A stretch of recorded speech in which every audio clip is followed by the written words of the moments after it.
La prima volta che sentii il nome di Silvio Berlusconi fu da piccolo ad un capodanno con i miei parenti. Un amico di famiglia si alzò in piedi e chiese di brindare all'uomo che aveva appena lanciato un treppiedi a Berlusconi. E tutti loro si alzarono in piedi e brindarono tra le risate generali. All'università mi sono fidanzato con una ragazza americana e mi diceva sempre che da loro negli Stati Uniti non avrebbe mai vinto uno come Berlusconi. Poi ci siamo lasciati e le cose sono andate un po' diversamente. Dopo l'università mi sono fidanzato con un'altra ragazza, un magistrato. Mi diceva sempre che la cuffia del cambio tricolore della mia macchina non le piaceva, le ricordava troppo Berlusconi. Poi ci siamo lasciati e io sono finito sulla pagina del Fatto Quotidiano accanto a lui. Il mio nome è Guglielmo Giugioli, sono un dottore di ricerca e insegno in un'università qui a Ho Chi Minh, in Vietnam. Oggi dialoghiamo sopra i massimi sistemi e questa volta mettiamo in discussione il sistema politico e giudiziario italiano.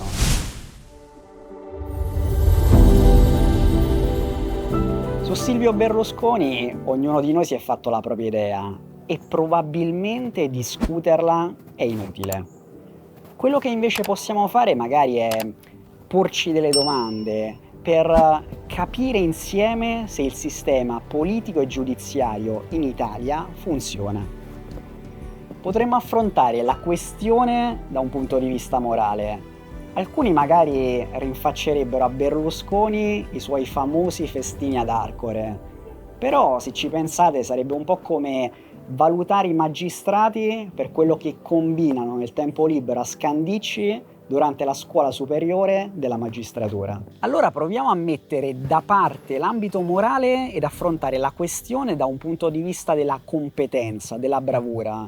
Quando pensiamo ai politici, pensiamo a personaggi sopra la media che in quanto tali vengono destinati a gestire la cosa pubblica per tutti, o pensiamo a personaggi che non sono in grado di cambiare le cose o magari non vogliono farlo? E quando pensiamo ai magistrati, anche lì, pensiamo a personaggi sopra la media che in quanto tali vengono destinati a sconfiggere i cattivi per tutti, oppure ci troviamo una parte di loro che non è in grado o magari non vuole realmente sconfiggerli? Se le risposte a queste domande sono positive, abbiamo trovato la quadra. Il sistema sta funzionando.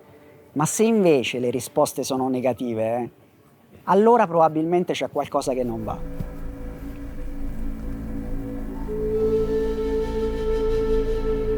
Allora Federico, a questo punto la domanda delle domande. Ma il sistema politico e quello giudiziario in Italia funzionano o non funzionano?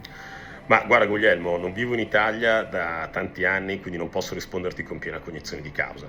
Certamente ci sono tante cose che funzionano e altre, piccole o grandi, che possono essere migliorate e che hanno un impatto più o meno importante sulla vita delle persone e anche delle aziende. Quello che ti posso dire è che quando vivevo a Singapore, ma lo noto anche tra Malta e persino Vietnam, che ha degli standard evidentemente diversi rispetto a quelli dell'Unione Europea, c'è un confronto decisamente più serrato, costruttivo, tra la politica e il settore privato. In tutto questo bisogna anche aggiungere che a Singapore molti dei migliori talenti scelgono la strada del pubblico, pubblica amministrazione o politica, anche perché sono molto ben pagati.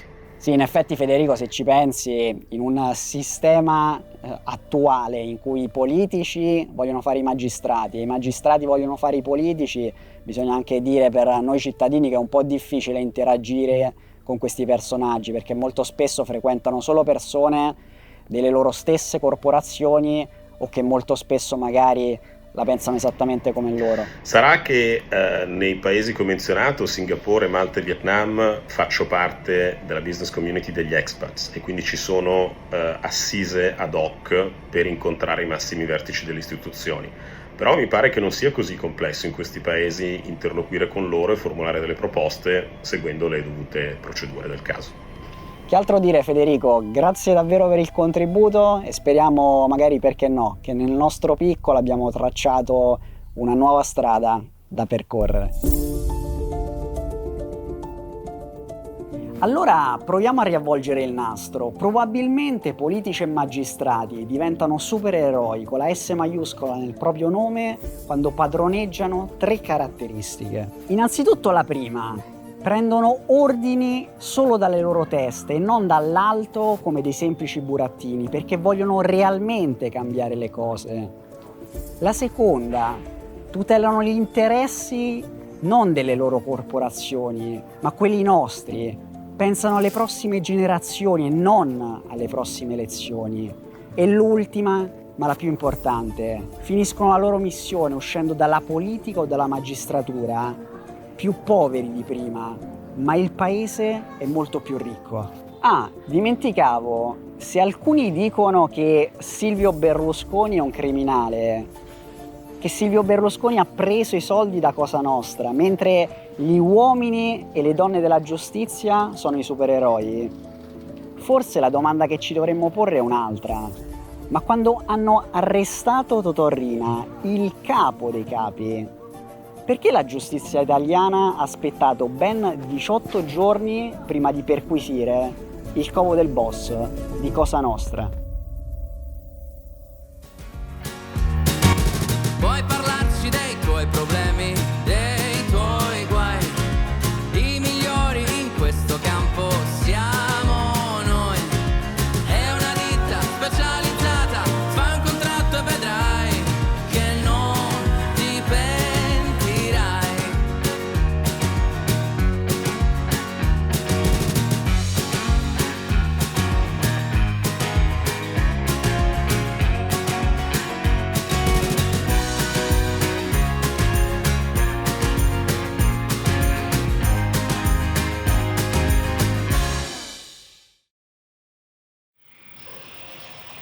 Dạ thầy ơi, thầy nghĩ gì về Silvio Berlusconi? Voi tai, Silvio Berlusconi, la Mott,